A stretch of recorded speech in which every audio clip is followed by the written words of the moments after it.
Hello students, मैं हूं doctor Manoj Pahuja, आपका मेडिकल एंट्री टेस्ट इंस्ट्रक्टर। उम्मीद करता हूं आप लोग खैर खैरियत से होंगे। स्टूडेंट्स, हम प्रैक्टिस कर रहे हैं किंगडम एनिमेलिया के एमसीक्यूज। आइए क्रैक कर लेते हैं आज का क्वेश्चन।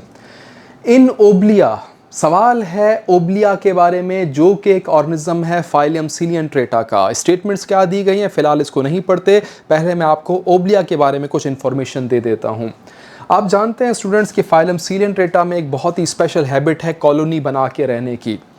कॉलोनी हमेशा बनती है बहुत सारे यूनिट से मिलके, एक अकेली चीज़ कभी भी कॉलोनी नहीं बना सकती। अगर कॉलोनी फॉर्मेशन हो रही है तो इसका मतलब वहाँ पर बहुत सारे मेंबर्स इन्वॉल्व हैं, हर मेंबर का अपना एक बुनियादी रोल होता है। सिमिलरली जो फाइलम सीलियंट्रेटा है, इसमें कॉलोनी फॉर्मेशन होती है इंडिविजुअल यूनिट्स से मिलके, बहुत सारे यूनिट्स मिलकर कॉलोनी बना रहे होते हैं। हर इंडिविजुअल यूनिट का नाम होता है zooid. Zooid is individual unit of colony of phylum Coelenterata. Zooids दो तरह के होते हैं, polyp and medusae. Polyp sessile होता है, मूव नहीं कर सकता, शेप इसकी सिलेंड्रिकल होती है, फंक्शन इसका फीडिंग होता है। ये इन्वॉल्व होते हैं फीडिंग में, खुद भी फीड करते हैं और जो खुराक ही हासिल करते हैं उससे दूसरे ज़ॉइड्स या दूसरे जो कॉलोनी के मेंबर्स हैं उनको भी ये फीड करवाते हैं। फीडिंग होती है टेंटिकल्स और नाइडोसाइट्स के ज़रिए। आप जानते हैं नाइडोसाइट्स जो हैं वो स्पेशल सेल्स हैं जिनके पास निमेटोसिस्ट होते हैं, स्टिंगिंग सेल्स होते हैं।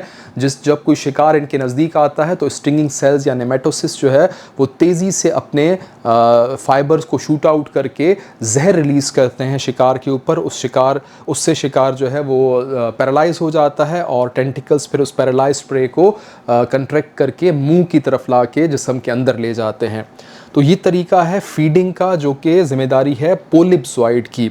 फीडिंग की वजह से इनको गैस्ट्रोज़ॉइड भी कहते हैं या फीडिंग ज़ॉइड भी इनको कहा जाता है। और अहम बात, पोलिप कभी भी सेक्सुअली रिप्रोड्यूस नहीं करते, इनके पास सेक्स ऑर्गन्स होते ही नहीं हैं, सिर्फ और सिर्फ ये एसेक्सुअल रिप्रोडक्शन शो करते हैं, जैसे हाइड्रा में होती है बडिंग। इसके अलावा पोलिप वैरायटी है। पोलिप वैरायटी जो है वो अम्ब्रेला शेप होती है, मोटाइल होती है। वो जो पोलिप था वो नॉन मोटाइल था या सेसाइल था, लेकिन जो मेडुसी वैरायटी है वो मोटाइल होती है, वो स्विम कर सकती है। फंक्शन इसका है सेक्सुअल रिप्रोडक्शन, क्योंकि इसके पास होते हैं सेक्स ऑर्गन, इसके पास होते हैं गोनेट्स, इसके पास होते हैं टेस्टिस या ओवरीज। टेस्टिस हैं तो मेल सेक्स ऑर्गन कहलाएगा और अगर ओवरीज हैं तो फीमेल सेक्स ऑर्गन। दोनों के दोनों ऑर्गन्स एक ही जिस्म में प्रेजेंट होते हैं, हर्मेफ्रोडाइट नेचर होता है इनका। और इस वजह से क्योंकि गोनेट्स इनके पास हैं इसलिए इनको गोनोज़ॉइड्स भी कहा जा सकता है। मेडुसी का दूसरा नाम है गोनोज़ॉइड, या मेडुसी का एक और नाम है रिप्रोडक्टिव ज़ॉइड, क्योंकि ये रिप्रोडक्शन, सेक्सुअल रिप्रोडक्शन में किरदार निभा रहे हैं। आते हैं एग्जाम्पल्स की तरफ। तो याद रखिएगा, हाइड्रा जो है, जो कि फाइलम सीलियंट्रेटा का एक ऑर्गेनिज्म है, इसमें सिर्फ पाई जाती है पोलिप वैरायटी, इसमें मेडुसी वैरायटी नहीं होती। पोलिप होने का मतलब ये है कि ये फीडिंग कर रहे होते हैं, प्लस इनमें सिर्फ होती है एसेक्सुअल रिप्रोडक्शन। हाइड्रा में कभी भी सेक्सुअल रिप्रोडक्शन नहीं होती। इस तरीके से एक नाम है एडमिसिया, उसमें भी पोलिप वैरायटी है, मेडुसी नहीं है। ए यूरिलिया जो कि जेली फिश है, उसमें मेडुसी वैरायटी है, पोलिप नहीं है।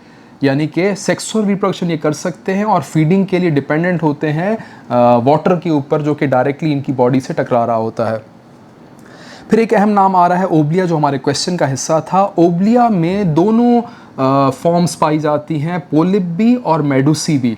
इसीलिए हम कहते हैं कि ओब्लिया शोज फिनोमिना ऑफ पोलीमॉर्फिज्म। याद रखिएगा, एक बड़ी इंपॉर्टेंट टर्मिनोलॉजी है पोलीमॉर्फिज्म। पोलीमॉर्फिज्म का मतलब इसके पास दो किस्म के ज़ॉइड्स पाए जाते हैं इसकी ज़िंदगी में, पोलिप एंड मेडुसी। अब दो फॉर्म्स का मतलब ये है कि इसमें एसेक्सुअल रिप्रोडक्शन भी हो सकती है और सेक्सुअल रिप्रोडक्शन भी हो सकती है। जब ये इनका लाइफ साइकिल चल रहा होता है उस वक्त ये पोलिप वैरायटी से एसेक्सुअली रिप्रोड्यूस करके मेडुसी बनाते हैं। कैसे? Asexual reproduction. मैंने आपको पहले ही बताया कि पोलिप का जो काम है वो है एसेक्सुअल रिप्रोडक्शन। तो पोलिप एसेक्सुअली रिप्रोड्यूस करेगा, क्या बनाएगा? मेडुसी। और फिर मेडुसी जो है सेक्सुअली रिप्रोड्यूस करेगा और क्या बनाएगा?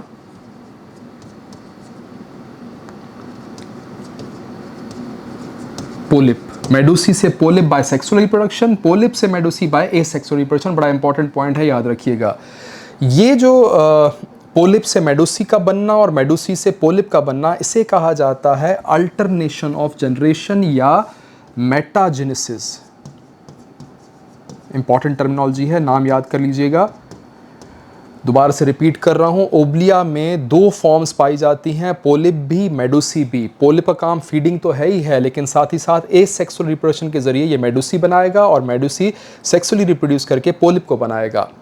तो दोनों फॉर्म्स का होना, इसका मतलब ये है कि ये पॉलीमॉर्फिज्म शो कर रहा है और दोनों फॉर्म्स की वजह से इसमें चल रही है अल्टरनेशन ऑफ जनरेशन। जैसे दिन के बाद रात, रात के बाद दिन, तो दिन और रात आपस में अल्टरनेट कर रहे हैं, दिन के बाद रात आती है, रात के बाद दिन आता है। तो इसी तरीके से पोलिप से बनता है मेडुसी, मेडुसी से बनता है पोलिप, फिर पोलिप से मेडुसी, फिर मेडुसी से पोलिप, ये सिलसिला चलता रहेगा। इसे नाम दिया जाएगा अल्टरनेशन ऑफ जनरेशन या फिर मेटाजेनेसिस, यानी कि Obelia shows polymorphism as well as Obelia shows metagenesis. Obelia has polyp form and medusae form. बड़े इंपॉर्टेंट पॉइंट्स हैं, नोट कर लीजिएगा। अब आते हैं अपने ऑप्शंस की तरफ। जी, पहली स्टेटमेंट है, both polyp and medusae forms exist during the life cycle. बिल्कुल सही, पोलिप फॉर्म भी है, मेडुसी फॉर्म भी है ओब्लिया में, और लाइफ साइकिल में दोनों एग्जिस्ट कर रहे होते हैं। इसे हमने कहा पॉलीमॉर्फिज्म। ये स्टेटमेंट करेक्ट है। दूसरी statement, metagenesis a sort of alternation of generation is seen. बिल्कुल सही, पोलिप से मेडुसी का बनना एसेक्सुअल रिप्रोडक्शन के जरिए और मेडुसी से पोलिप का बनना सेक्सुअल रिप्रोडक्शन के जरिए, ये क्या है, मेटाजेनेसिस है ये। तो ये स्टेटमेंट भी करेक्ट है। तीसरी statement, polyps produce medusae sexually. गलत, पोलिप एसेक्सुअल रिप्रोडक्शन कर सकते हैं, सेक्सुअल रिप्रोडक्शन से वो कभी भी मेडुसी नहीं बनाते, उनके पास सेक्स ऑर्गन्स होते ही नहीं है। पोलिप वैरायटी सिर्फ और सिर्फ एसेक्सुअली रिप्रोड्यूस करवाएगी, तो ये गलत लिखा हुआ है। And medusae forms the polyp sexually, ये बात तो सही लिखी है, लेकिन पहली बात गलत है, इसलिए जो तीसरी स्टेटमेंट है वो गलत है। इसका मतलब 2 स्टेटमेंट्स हमारे पास ठीक है, पहली और दूसरी। ऑप्शंस रीड कर लेते हैं। ओनली 1 इज़ करेक्ट, नहीं जनाब, ओनली 1 and 2 आर करेक्ट। ये हमें सही लग रहा है, पहली 2 स्टेटमेंट्स ठीक हैं। ऑप्शन आपने क्रैक कर लिया, इसे नोट कर लीजिएगा। Option C only 3 is correct, 3 वाली तो रॉन्ग है statement. D 1, 2 and 3 all are correct, तो सारे करेक्ट नहीं है, सिर्फ पहली 2 स्टेटमेंट्स करेक्ट हैं। तो ऑप्शन बी आपका करेक्ट आंसर है, नोट कर लीजिएगा।